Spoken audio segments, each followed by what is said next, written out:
Geek Myths, a novel about life, love, and the pursuit of sonic screwdrivers. Available in paperback and Kindle edition from Amazon. Scanning for audio.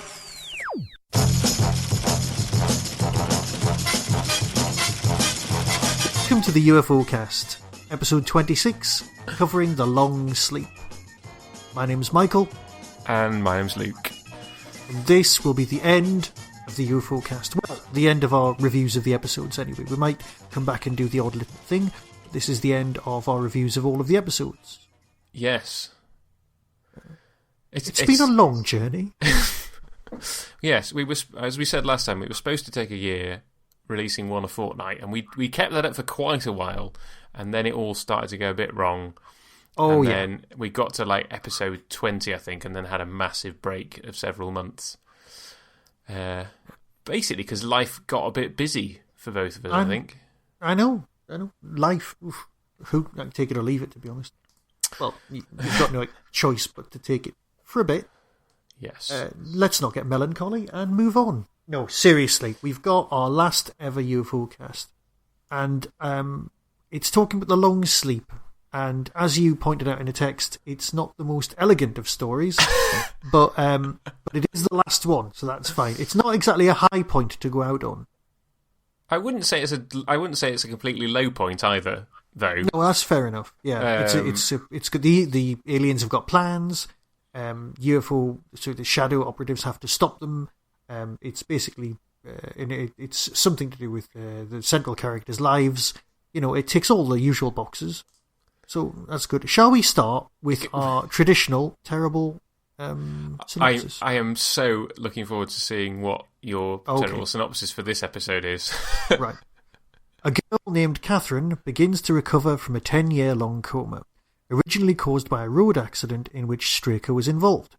She begins to recall events just prior to the accident and tells them to the men from Shadow, a man called Tim, an encounter with aliens, a bomb buried in a farmhouse. Suddenly, the 10-year-old mystery attains new urgency when it's discovered that the man, Tim, is alive and under alien control. He is planning to find the farm and explode the deadly bomb, as opposed to those undeadly bombs, and he must be stopped. No mention of drugs. None at all. And I think this is the synopsis that was sold to Jerry Anderson. Yes, because apparently he had no idea that this was a druggy episode, which I find very hard to believe. Yeah. He must have been taking his eye massively off the ball at this point. Well, was his eye on the next series? Because you mean the next series of UFO? Well, no, also possibly the next series of UFO or the next series along. You know, the Protectors.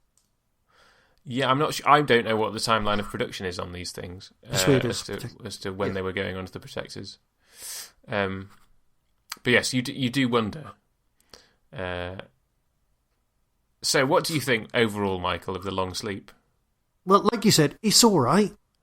I'll tell you what. This is people have this thing about hang on, right? Getting back to our Doctor Who roots. Here we go.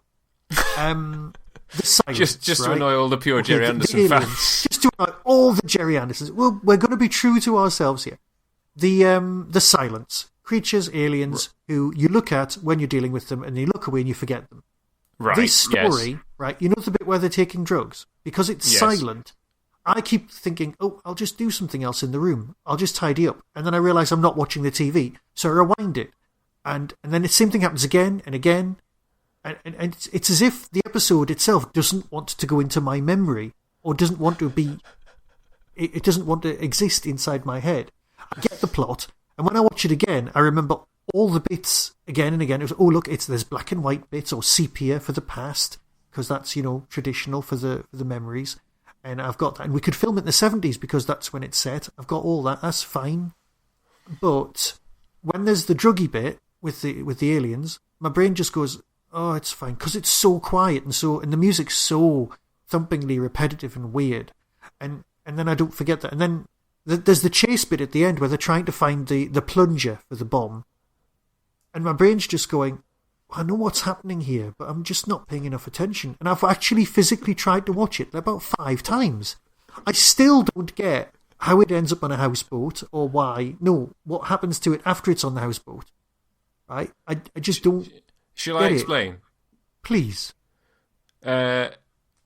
So, she hides the bomb bit in the roof. You got that bit? Right. Of the farmhouse. They do all the song and dance with the aliens. He jumps off the roof. Got it. And doesn't die. And well, no, he does. The implication is that he is dead, and that they've resuscitated him using energy from her somehow. That's never fully explained. That's just what Dr. Jackson assumes. It's hand wavium, yeah. Yes, and then she eventually wakes up and runs away. And at some point in that running away, I forget what the sequence is, but they do explain it. She throws the thing off the bridge into a houseboat. Right, I've got that. And the thing that's... I can just about believe that a houseboat would still be in the same place after 10 years. That's not in itself implausible. That's the bit where they saw the bit that threw me, because it was a houseboat, but it was actually going under the bridge as I was watching it, as I was perceiving it. I think it was it's on its way somewhere. No, I think it's the idea is that the houseboat is moored there. That's where it's moored. So that I don't have a problem with. The same houseboat could have the same sort of home base, as it were, 10 years later. But just the idea that tied it up for 10 years. The bit of the bomb is still on board after 10 years, and it just so happens that they're lucky enough that it's the same day. That it's a day on which the guy is moored at his home base and he's not tootling off somewhere else along the canal. Yeah. But because they could so easily have had her throw it somewhere else that was more likely to be undisturbed for 10 years. So that just felt like a very odd choice. If it was me writing it, I would have had some sort of landmark, like a church or a stone circle or something, that she would like doodle or draw, and they would have to find it on a map or something. Yes. That's a lot more plausible. I mean, it's... What are your thoughts? Well,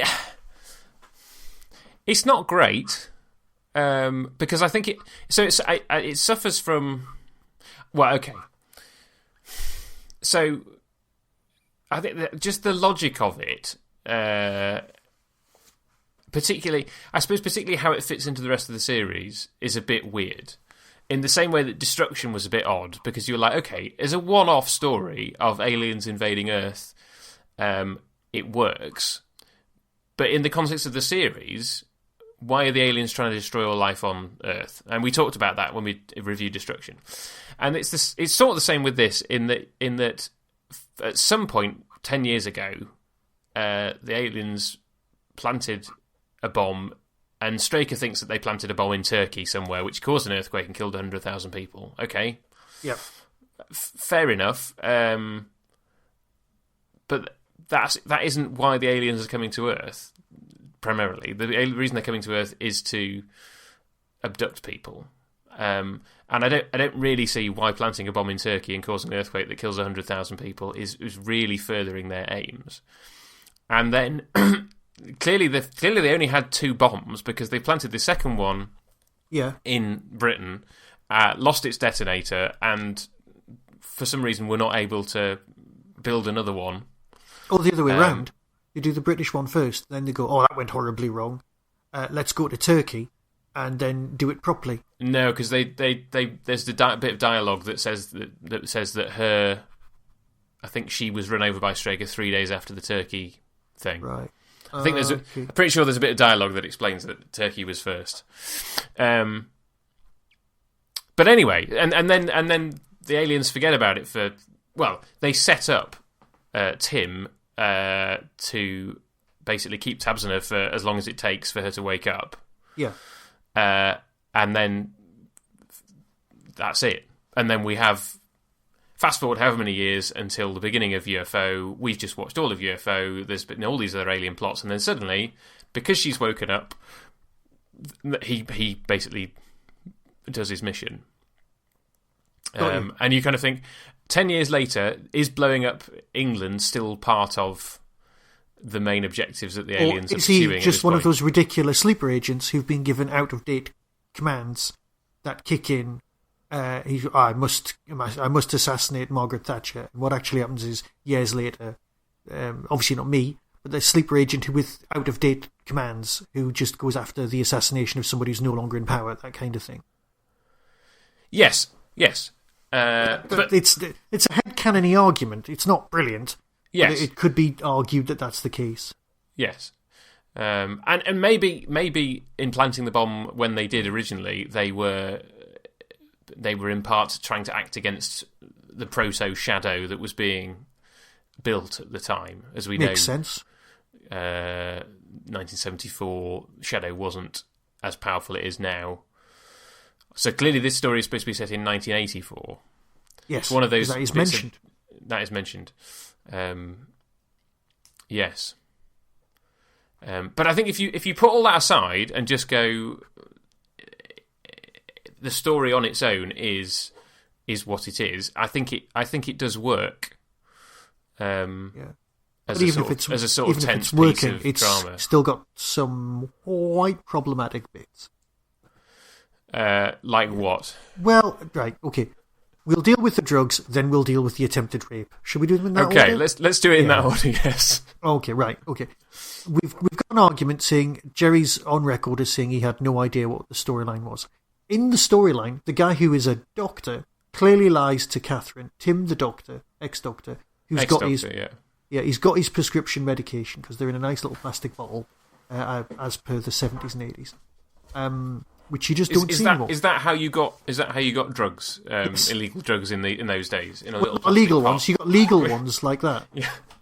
Right. I remember getting medication in brown plastic bottles with a big fat wide lid, right up to the mid 80s, and they looked just like that. So that was fine. Right. Because I was a sickly child and we had pills of go-go around our way. So right. Yeah.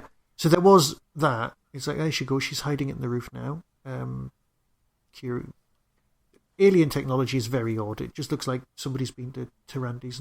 Anyway, it's like a big glow stick, isn't it? Being the aliens and then going, right, lads, we've got this job to do. Oh, God, there's mental cases just off their faces on drugs. There's a bloke on the roof dressed like Papa Lazo. And he's just give us our stuff back. We're trying to blow up the country. We've got a schedule to keep to here. It's just... They're actually experiencing bad luck, the aliens, on this particular occasion. So, they're off their face on drugs. They've filmed the flashback sequences in black and white so that when they're on drugs, they can do it in strange coloured filters. Which was kind of how you filmed people on drugs in the 70s and 80s. Yes. In other films, you see it done very similar to this. So that's fine. It's the way it was done. Because you've got different lenses on cameras for like cat point of view and stuff like that in the series, but on this one it's just different coloured filters. I can see why they did the flashbacks in black and white. It works. It does. But the bit... So, do we accept that when he's just lying when he says they're non-addictive? Because he just wants a rougher face. I think the bit of him not being able to sleep and then pulling at the straw with his hands before he takes them suggests that he might well be lying about the addictive nature of the drug. But it's a moot point, isn't it? Because she's almost immediately in a coma for 10 years and then she's dead. So we never find out whether she would have wanted to take any more. I was going to say it'll be out of her system by then, wouldn't it? Surely.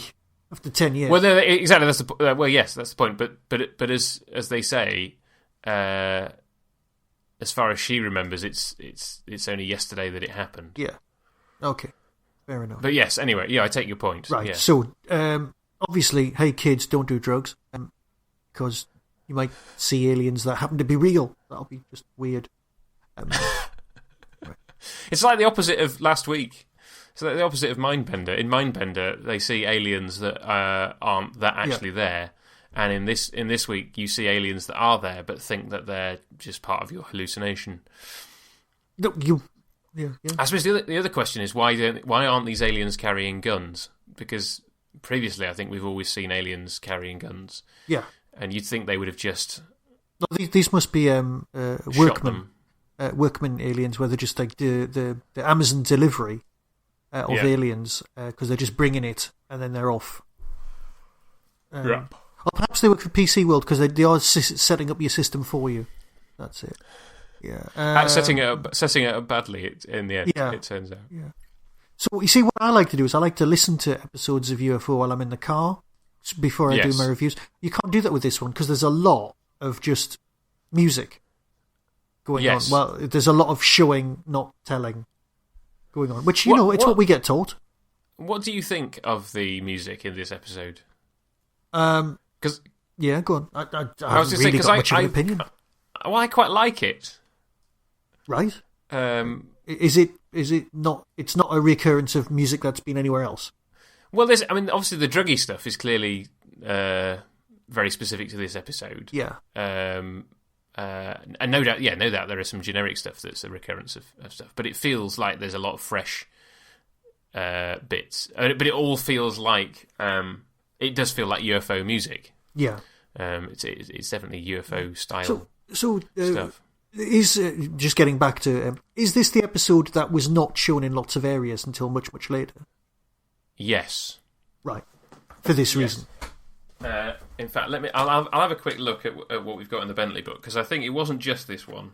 Yeah. But this one is one of them that was affected. So, for example, so ATV didn't show the responsibility seat. Yeah. Which obviously has Straker with by the end of it, Jane Morrow wearing very little clothing. Right. So I can understand why they didn't show that one and this one. There was a sort of about 18 months between them finishing the first 24 episodes and then broadcasting those two. And then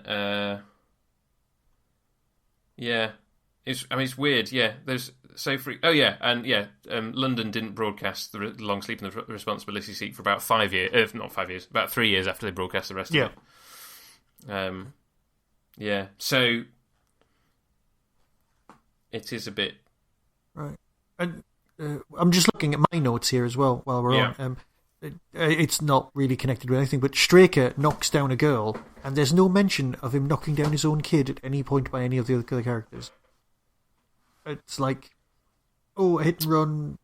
It might have come up. Probably hasn't. Yeah. I hadn't even thought about that. Yes, I suppose that I just kind of go, well, in the context of the episode, he would feel guilty anyway that he had put this girl in a coma for 10 years. But yeah, if you couple that in with the fact that he lost his own son in very similar circumstances earlier in the series, basically, this is just adding more and more to the trauma of Ed Straker, and you wonder how he's a functional human being at the end of the day. Well, in all fairness, he's not really. Yes, I suppose yes. In many ways, he's not. So do you have anything else to add on the drugs front? Because it's kind of there. It's in the episode, but of course, I was going to say that you've got your illegal drugs, your hallucinogenics early on, but then you've got used by the aliens one type of drug on her, which induces the memory recall. And then by Shadow, they use a third type of drug on it, or the same one again. Well, it's the same one again, yeah. To try and to make it worse, which is eventually what burns her out. Well, no, that's not what burns her out, is it? What burns her out is that the aliens have somehow transferred her life force to Tim to keep him alive. Right. Somehow. Yeah, somehow. Yes. With the unrealistic Star Trek aging makeup. Yes. Well, no, I wasn't that a different actress entirely it was a different actress in the bed, I think. Yeah, well, no, but I think it was the clause of Axos method of aging a character by putting a different actress hiring somebody in the else. role. Yeah, that makes sense. No, it's odd because in the context of 3 episodes ago, we saw Shadow using a very similar drug on Lieutenant Anderson, going, "What were you doing in the dome?" and him going, "I wasn't in the dome," and then Jackson going, "Oh, the drug's infallible." Boom. Yeah. And so this feels slightly out of context, really. Yes. From that, because you're like, well, why can't they just use the same drug that they've used before? But it's a recall drug, not a truth drug. Oh yes, I suppose yes. Maybe it is different in that. Yeah, sense. as in it reorders all of your memories so you can experience them simultaneously. Oh, we're in Lovecraftian territory here. Oh, yeah. But sorry, moving. But on. yes, so there's that aspect, and the very realistic portrayal, because I know a lot of TV shows from this era you would kind of have the needle going towards the skin and then they would cut away and the actor would wince, whereas with this they are actually properly poking. I mean, it's clearly a blunt prop, but they do a proper kind of plunge the needle into the skin so the skin goes and then cut away, so it's a much more real portrayal of being injected with a needle.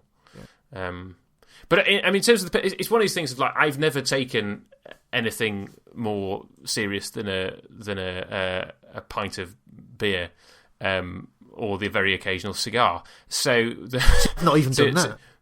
Well, there we go. So to suggest that either of us knows anything about hallucinogenics. Well, it's ridiculous. No, I've known in a long time ago. I've known some people who have partaken in stuff that I really didn't want anything to do with, and after I've seen them on it, I've just walked away and gone, absolutely not. There's certain illegal medication that just turns you into like Leslie Crowther. That was the joke at the time, in fact, because it was very incredibly bad taste. It was like medication like of that sort, illegal stuff. Turned you into Leslie Crowther before and after the accident. It turned you into such a game show host. It was awful to behold. I was like, if ever you needed to put someone off taking drugs, just show them someone on drugs and what a complete fool they look like. And I suppose that is a good thing about Instagram and the internet and people uploading photographs of their friends now. They just don't want to show themselves up and have the digital record out there anymore. Yeah. So perhaps that is a big enough argument against things. I just don't know. I'm old and I'm past it. I know nothing. No, neither do I. But I suppose maybe you could say, well, is part of this episode going, don't take drugs, kids, because you might end up jumping off a roof and killing yourself. Yeah. Yes. So yes, that's the druggy aspect of the story. Yeah. Shall we talk about the attempted rape? Well, you know what? Let's, because it's just been on my screen and I didn't like any of it at all. It just was all. I mean, she's in a bad place. And you do see news about people being in a bad place and then they get attacked and end up in an even worse place. Yes. And that's... So I don't know if that's... I don't want to say the word realistic because that's not what a term I want to use about my escapist sci-fi. But... Yeah. I don't... Yes, It just felt like they were over-egging the pudding. Yeah, because she could have just been running from the aliens and then got hit. She could have just been running. I suppose there's an element of going. They needed her to be far enough away from the farmhouse that it wasn't easy to work out where the farmhouse was.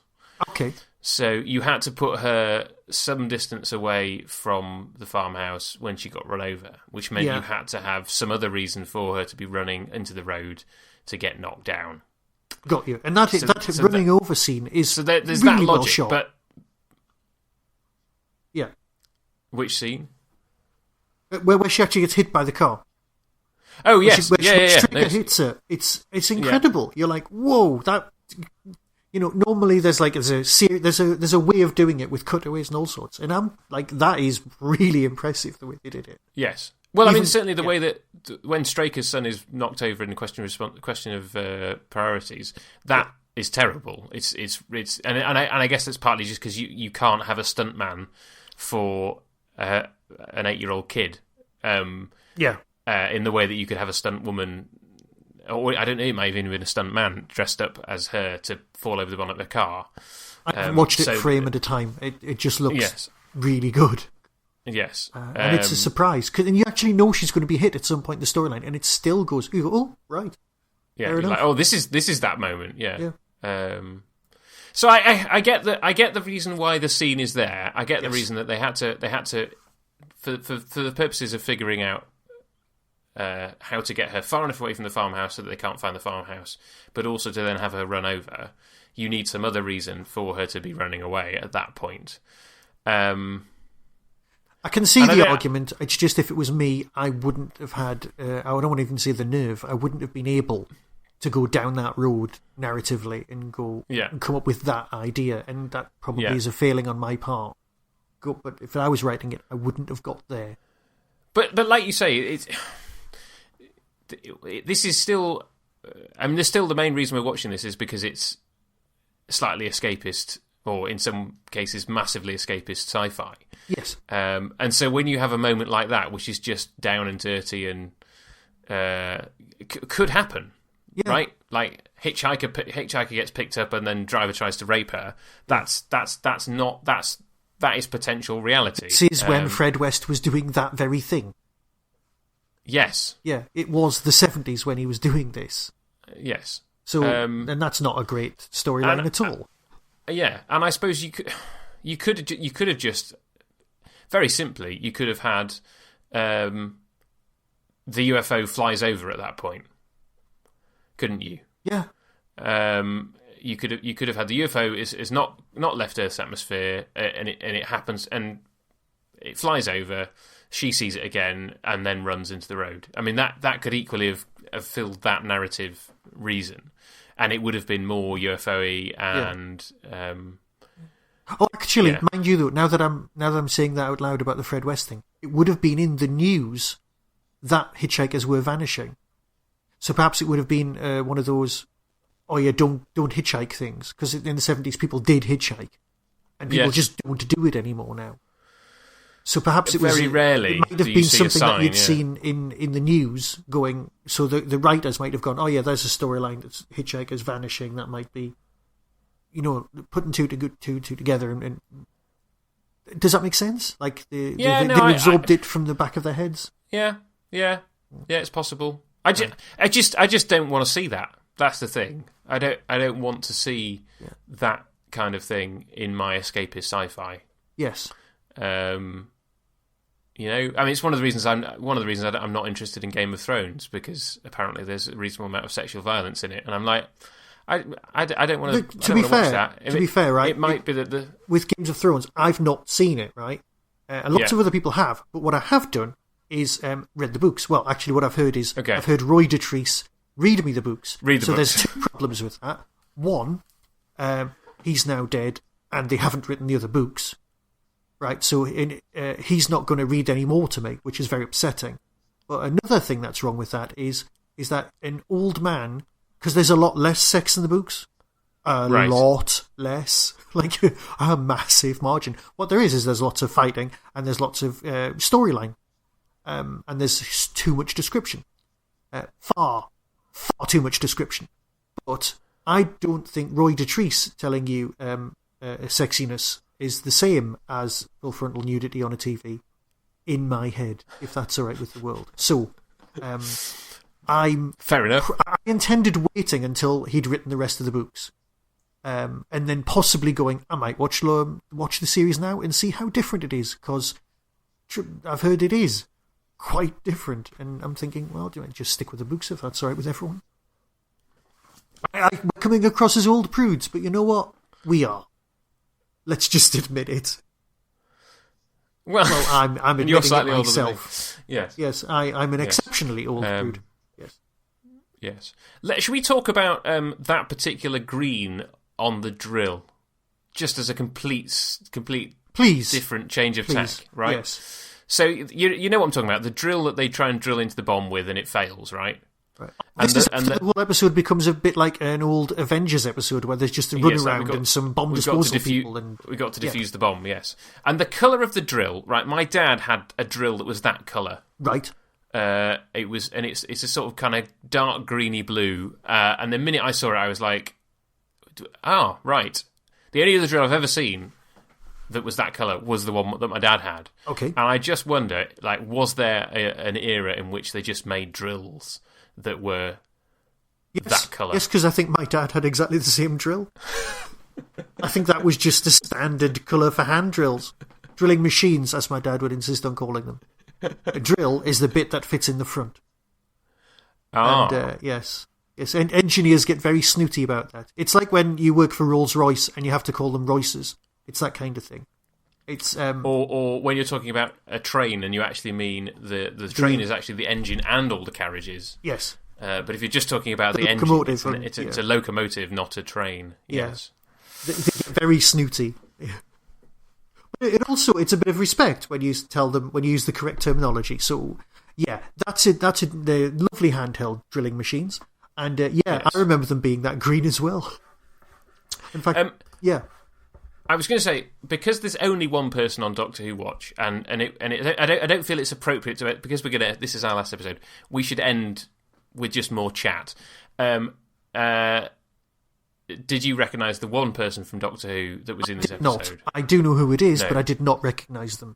No. Oh, you do know who it is, right? Because I didn't recognise him either. But once you know, you're like, oh, okay, yeah, that makes sense. Yeah. Go on then, Michael. Who is our final Doctor? Who was the carcass? And a bomb disposal major. Hang on. No. What was his other Doctor Who role? Oh no, I've just got the carcass. What was his other one? He's the camp cyber leader from Revenge of the Cybermen. Excellent. Yes. Revenge of the Cybermen. No, not excellent at all. No, yes. They've got weird voices. We will fragmentize the planet. Yes, the hands on hips camp 70s cyber leader with his exploding 4 rounds rapid head. Yes. Yes, which are the best cyber heads, I feel, because you can't steal a weapon off them. No. Which I always felt was a plus to those Cybermen. But anyway, yes, he's the bomb disposal expert who, I don't know about you, but he sounds like he's been dubbed. Or he looks like he's been dubbed badly. But I think that is Christopher Robbie's voice. So maybe Christopher Robbie was just bad at overdubbing himself. Makes sense. I don't know. But he's the sort of kind of what is it? What's the joke? He's like, if we get this wrong, bye England. And you're like, you're taking this very calmly.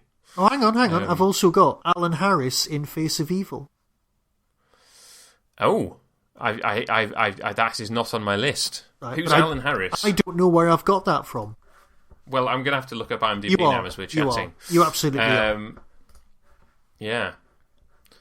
Because I can't remember him being in this at all, but Face of Evil, good story. I feel that this has a much shorter cast, in terms of speaking cast list. Yes. There are much fewer speaking parts in this episode than normal. Yeah. Yeah. So, Straker and his mate eventually find the old farmhouse, they find the bomb, he's about to set it off, his good old Tim the Doctor, and that's basically it. And then you push the piece of plastic inside the other piece of plastic because it's futuristic technology, and that makes things light up. Hooray! And you twist a knob apparently that you can't see, and then Tim runs away. There you go. And then he turns into a skeleton, somewhat gruesomely. Yeah, I think possibly that was the Star Trek aging effect I was thinking about, because there's a lot of that sort of thing. There's a lot of that sort of thing in Space 1999 as well. Well, I mean, in Doctor Who as well. Yeah. It reminded me of the demise of Kerensky in City of Death. Nikolai Kerensky. Oh. Have you read the novelisation of that? The new one? Yes. I have not. I have it on my shelf. I have them all. So James Goss is a genius because he writes that moment from Kerensky's perspective. Right. I know what I'm reading. It never occurred to me... Yes, it never occurred to me to think about what Kerensky's perspective on that moment was. But yes, read it, but definitely read that bit because you'll be like, oh gosh, yes. But yes, Alan Harris. All of James Goss's books in the other room, all lined up next to my Douglas Adams as they all fade into each other. Yeah, I got given Cricket Men and Scratchman for my birthday. And I also had Pirate Planet on my list because it's the only other one that I haven't got. And I'm still awaiting a birthday present from somebody. Yeah. My brother-in-law. So it's possible that they've got me that as well. Anyway, that's a massive aside. While I'm trying to look up Alan Harris. Really? Us doing massive asides. Did you find Alan? No, I'm still looking for him. Yes, so he was in The Face of Evil and The Trial of a Time Lord.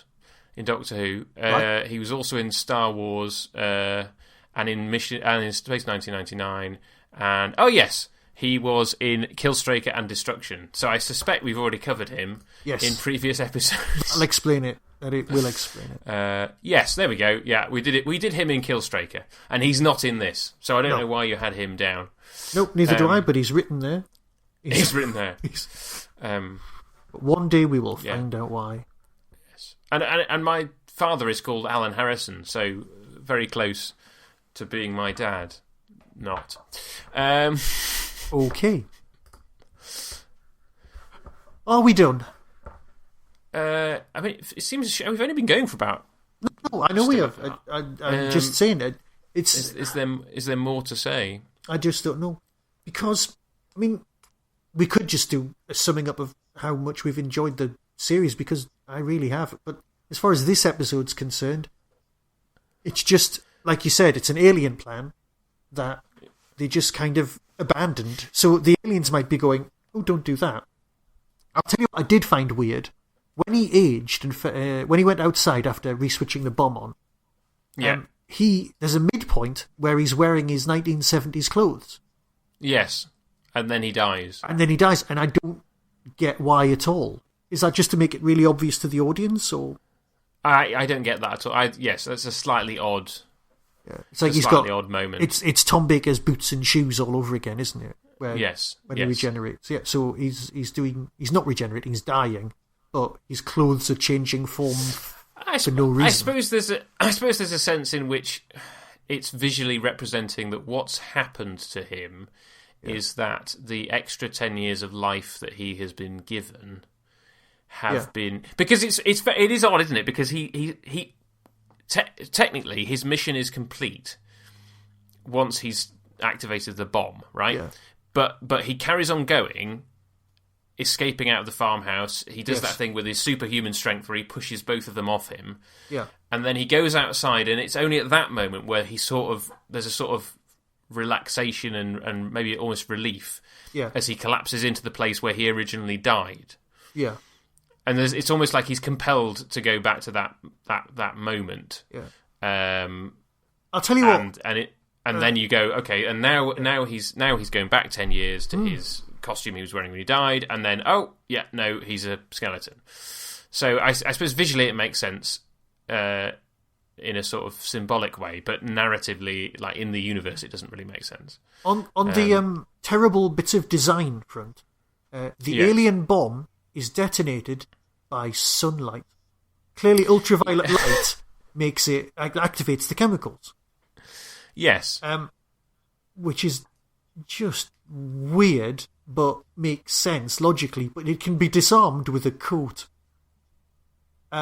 which you can imagine all those sort of 1980s IRA bombs planted all over the place, and a small little trundling robot running on a Commodore 64 going right up to it with a jacket and just throwing it over the top and then leaving, going, it's all right, we're all safe now. Well, okay, my feeling about that, because they still have to blast it into space, don't they? Yeah. So my feeling about that was that the light was what activated the detonator. Yes. And that by putting the coat over it, they were just slowing it down. Oh, got you, yeah. Because I think if it was just about stopping it, my thought would be that Straker would have kept the bomb for further analysis, because that's the kind of person that Straker is, right? Yeah. So I think the fact that they then blast it into space is like, okay, no, this is just too dangerous. The process has already started. We've just slowed it down with a coat. Let's get it out of here just to make sure that it's okay. I mean, it's a risky thing to do, because if your rocket launch fails, then you're having an explosion, but it's away from the ground. It's just that's also bye England, isn't it? Yeah. Yeah. What do we think about the final shot? Because although you could, because it isn't really a final episode of the series. No. In the sense that we have final episodes of series these days. I mean, if you think about other Gerry Anderson shows, none of them ever got a proper. No, there wasn't a sense that a story was ending. It was just we've done a series of this show. You've had all these fun episodes, and some series went out in a more of a celebratory manner than others. Like we said, some of them did a clip show to kind of go, oh, here's the highlights of the of the show, and Joe 90's now a year older, and all that kind of stuff. But in most cases, you were like, well, the story just goes on, right? Like, International Rescue is going to keep rescuing people. Yep. Spectrum's going to keep fighting the Mysterons.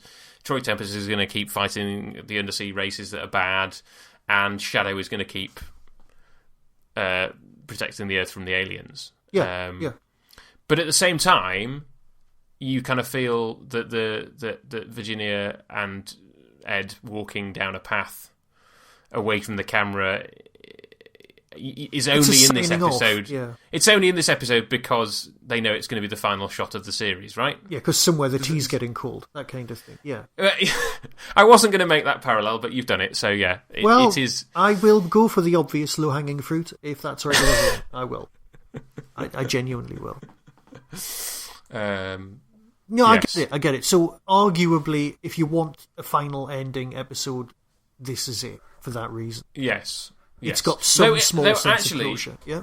Interestingly, so along with all the transmission orders in the Bentley book, there is an ITC recommended order, which obviously doesn't correspond to the DVD or the Blu-ray order, because obviously this is the last episode in those orders, but it puts The Long Sleep as the penultimate episode in the recommended viewing order. What does it finish with? Mindbender? Time Lash. Time Lash. Oh, right. Because if you've made it that far, you just want to watch it. Time Lash and... Yeah, it basically reorders those last 4 episodes. Right. So you have... It goes 25, 23, 26, 24 in terms of production order. Right. And I don't know whether Time Lash is a more fitting end to the series or not. I can't think of another story that works any better as a final episode. Yeah. Actually, nipping back a tiny bit, the person who played Catherine, I've forgotten her name. Yes. Yeah. I had a memory of seeing her somewhere else. Do we know where we know her from? She feels familiar, but I think when I looked her up, she wasn't. But I'm going to look her up again. I had maybe she just looks very similar to the woman from Man About the House, or something like that. I don't know. She was in 4 different episodes of Doctors, playing 4 different characters. That's her most recent credit. Oh, she's still going. That's brilliant. Most recent credit, 2015. Right. That's good news. She is 70. Well, she's just turned 71. Okay. If she's still alive. Yes. So she appeared in a few episodes of EastEnders 6 years ago. Seems to have had lots of bit parts in things. Robin's Nest. Perhaps. Do you know Robin's Nest? I certainly do. It wasn't Man About the House. It was the spin-off Robin's Nest. She was the main character. Yes, I was right. Victoria Tripp, apparently. Yes, she was the wife of Robin Tripp from Robin's Nest, which was the spin-off from Man About the House, which was the English version of... I've forgotten its name, but it was the thing with the ropers in America, because that's what their spin-off was called, but ours was called George and Mildred. But they remade the whole series, and it was massive in the States. But there was... Well, there you have it. I mean, yes, I'm not aware of yes, any of that. I knew her face. Oh, no, if you grew up... So you knew her from somewhere else? If you were my age, you'd know that. Yes, I knew her from a brilliant series, a very, very good comedy series. Well, actually, getting back to... Do you remember the O'Reilly people, the O'Reillys from... the O'Reilly men from... right. Fawlty Towers. Okay, well, him, Mr. O'Reilly, was the one-armed chef in Robin's Nest. Not chef, washer. Right? He had one arm in this, and I was surprised years later to see him have 2 arms. Because I thought they'd hired someone with 1 arm to play the part, and I thought that was really cool. And then I discovered later on, when he was in Waking Ned, that he had 2 arms. So there you go. That is a Roundabout Houses, nice little ramble. Yes. It's what you've paid your money for. It's what you get with us. Well, with me anyway. There you go. Yeah. Right, so I do know it from somewhere else, and that was there. That's fine. I'm happy now. There you go. I can sleep. Yep. Yes, so as an ending episode, works kind of ish. It works as well as any of the others would have. None of the major story arcs are in the way, and you've got Virginia Lake in it, which means it has to come at the end anyway because of the production order. Well, Yes, it does. But then, as we know from different regions broadcasting things in different orders, we know that if you watched it in any of those orders, you would just think that Alec Freeman and Virginia Lake kept coming and going as and when, and that they were both serving in shadow at the same time, and just sometimes one of them was away and the other one wasn't. Unlike if you watch them in production order, you have a distinct break where Freeman just disappears with no explanation whatsoever. Yes. Along with Keith Ford, who rocks, and this is what we have to tell people.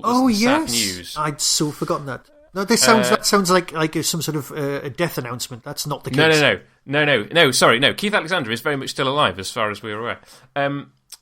The Keith Ford Rocks T-shirt has been taken down, but from Redbubble by ITC. Yes. Some Jobsworth has been going round. But then, I didn't tell you this, Michael, the Ed Straker Destruct Negative T-shirt has been given their approval. Right, because it's... Not only did it get left up, and they clearly didn't recognise the Do Not Enter T-shirt as even being a UFO T-shirt, so they have not made any comment on that. Excellent. But I had an email from Redbubble going that ITC have approved your Destruct Negative Ed Straker T-shirt. So... and we haven't plugged the T-shirts for too long, so if you want, and there's always a link in the description on the website. So if you want a Destruct Negative Ed Straker T-shirt, profits from that go towards running the WordPress site for this podcast. And if we ever exceed that, then we'll make a donation to the Alzheimer's Society in memory of Jerry Anderson. Definitely. Yes, and we were going to make more T-shirts, which I don't know. You may still come up with your Moonbase pink hair T-shirt. If you know what? I will get back on that one because I completely forgot about that one.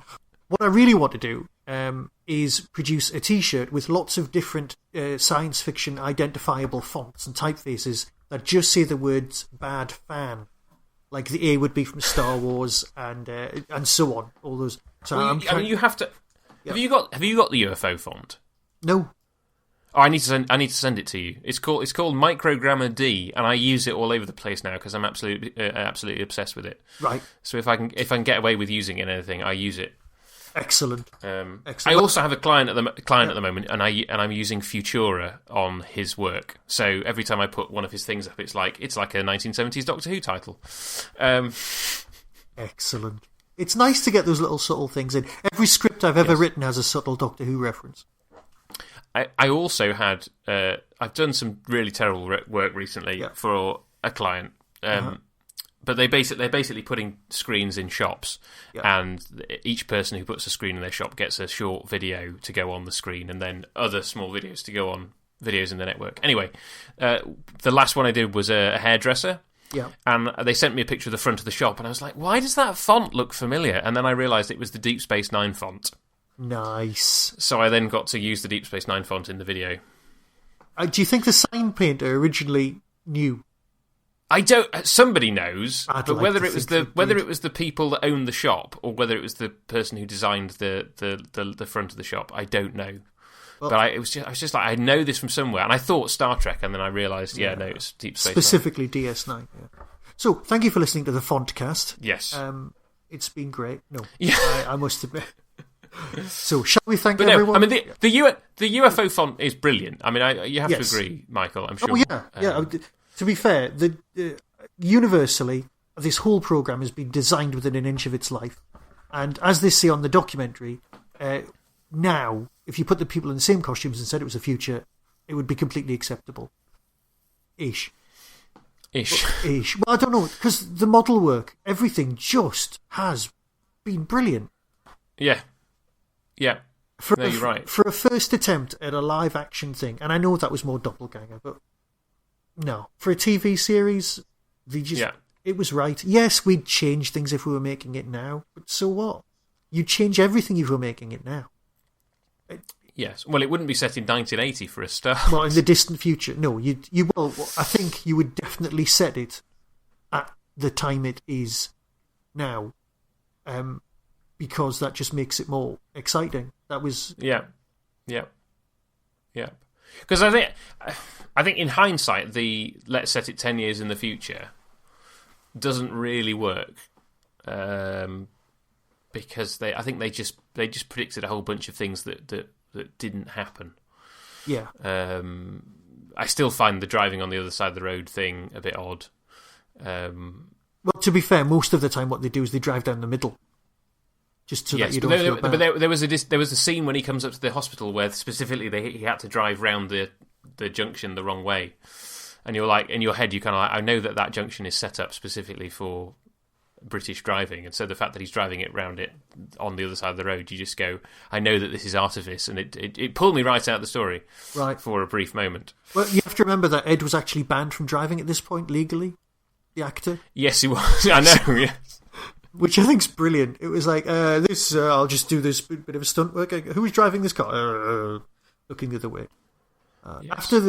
According to the Bentley book, Ed was given the wristwatch that he wears as Ed Straker, right, to keep, and I think I might have been buried in it because he loved it so much, and I do keep looking on eBay to see if I can find one the same, because it is such a nice watch.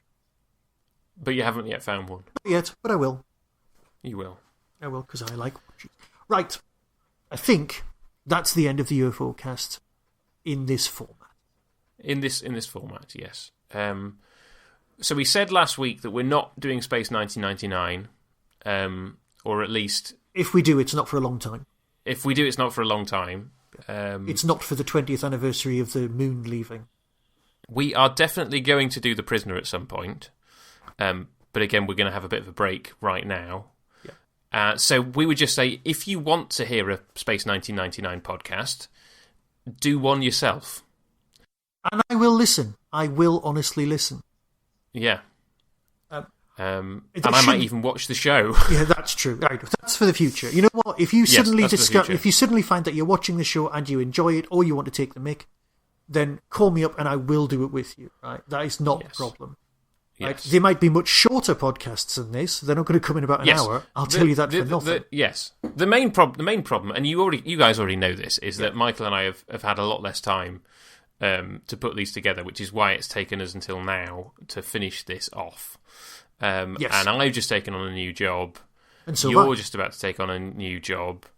And so, trying to find time to do this is going to be slim. So rather than try and start something new and then fall at the first hurdle, yes, we will keep this. I mean, the website's not going anywhere, so you're always going to be able to watch the episodes. Listen to the episodes. They're all still on YouTube on my channel. They're all still on YouTube on Michael's channel. So you can relive the UFOcast again and again. You can still email us. I don't have as many subscribers as you by any stretch of the imagination. Well, anyway, we will fail to respond to your emails as we have done throughout. We may eventually get together at some point in the future and do a fabled feedback episode where we get through all of your messages and texts and comments and emails and talk about them. But we're not going to promise that, are we, Michael? You know what? No. But no, because I wanted to do at least one podcast where we rank all of the episodes in order, where I'll come up with a list and you come with a list and we'll see what we come up with. That's just a personal thing. That is a suggestion. The feedback episode, very nice idea. And I actually did record me reading all of the emails out that had been sent, so that we could just cut back to that. So that existed. I'm quite willing to do it again. I've already put in the legwork, right?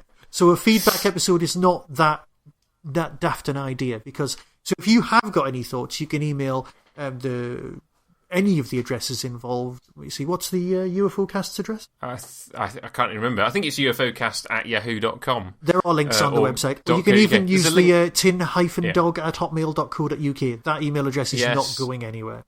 Yeah, you can even even though Tmudwup doesn't exist anymore, you can still email min_dw@yahoo.co.uk, because that email address is still active. There's even the Twitter account. There, you can go to the Twitter account @UFO_cast. Yep. Your Twitter address is @LukeOverthinks. And yours is @TinDogPodcast, all one word. Yes. So do keep interacting with us. Yes. We will try and interact back. I know we've been terrible at that throughout the show. Yeah. We've been uniformly, we've done it. We've not been good or bad at it. We've just uniformly been bad. Yeah. Well, Well, I mean, people have enjoyed watching or listening to us, so I've enjoyed it. I'm sure you have. Is there anybody you'd like to thank at this point? To be fair, apart from Jerry Anderson, of course, and I will be contacting the Jerry Anderson podcast to ask Jamie about this drug use thing, because I really want to know. And I'd like to point everyone in the direction of that podcast if they don't hear it, because it's got some great Anderson stuff in general, and as well as some stuff about Firestorm. I'd like to thank you, definitely, for persevering with it, when we could so easily have just given up the ghost. But also kept Mr. Bentley for the book, because that's been invaluable. It has, yeah. Yes. Also, the and I can't remember the author of it, but the person who's provided all of the absolutely terrible synopsises. That's the Box Tree book. Box Tree episode guide to Space 1999 and UFO. Those have kept us entertained with their selective nature. I'd like to thank you, Michael, for joining me on this odyssey. When I suggested it, I didn't know whether you were going to say yes or no, so thanks for coming along. I'd definitely like to thank Kurt Metz. We've thanked him many times before, but given that he delivered the last huge batch of covers for this podcast such a long time ago, I'm going to thank him again. And I lovely. Think what I might try and do is put all of the ones that we haven't used up on a separate post on the website, so look out for that. That is a nice idea. So thank you, Kurt. You didn't have to do it. We were coming up with terrible covers of our own when we started, and you came in and said, "I can do this better," and we said, "Of course you can." And thank you very much. So you have enhanced the visual look of the podcast no end. And also we would like to thank Andrew Smith, who joined us possibly about a year ago now. It's been that long since we did it. It really has. Joined us for Subsmash and The Sound of Silence.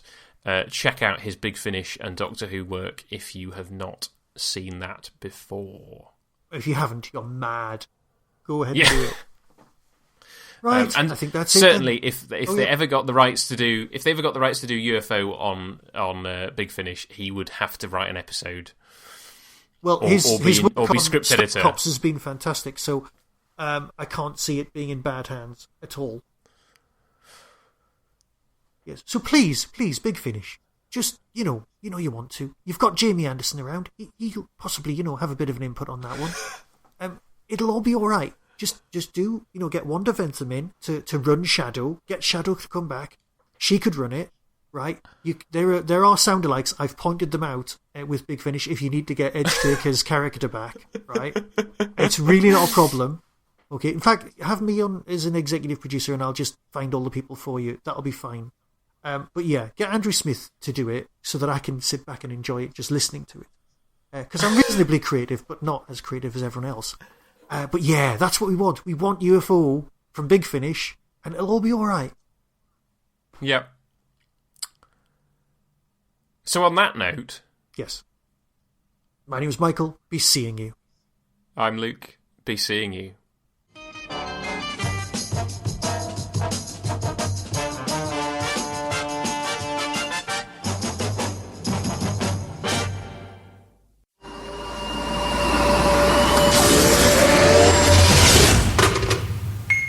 On Saturday the 31st of August 2019, Hooverville returns. The Derby Quad brings us the best little Doctor Who convention in the world. Guests announced so far include Ingrid Oliver, Osgood, Sophia Miles, Madame Pompadour, the girl in the fireplace, Nabil Shaban, who played Syl, Christopher Ryan, Lord Kiv in Mind Warp, and General Stahl in the Sontaran Stratagem. Edward Russell, former Doctor Who brand manager. Rob Ritchie, 3D animator on the Macra Terror. Keith Barnfather from Real Time Pictures. Chris Chapman, Doctor Who VAM producer. James Burgess, model maker on Mission to the Own remake. And there are sponsored guests including Michael E. Bride, director, and Simon Fisher Becker, who played Dorian Maltivar. There are still guests to be announced, and some of them are pretty impressive. So get yourself over to the Derby Quad website and book yourself a ticket for Saturday the 31st of August 2019. See you there. That was the Doctor Who Tin Dog Podcast, available on iTunes, YouTube, Twitter, RSS, Vimeo, and across the internet. Doctor Who and its associated properties are all copyright and trademark of the BBC. No infringement is intended. Why not become a supporter by visiting patreon.com/tindog. Contact the show on tin-dog@hotmail.co.uk. The Tin Dog Podcast is a founder member of the Doctor Who Podcast Alliance.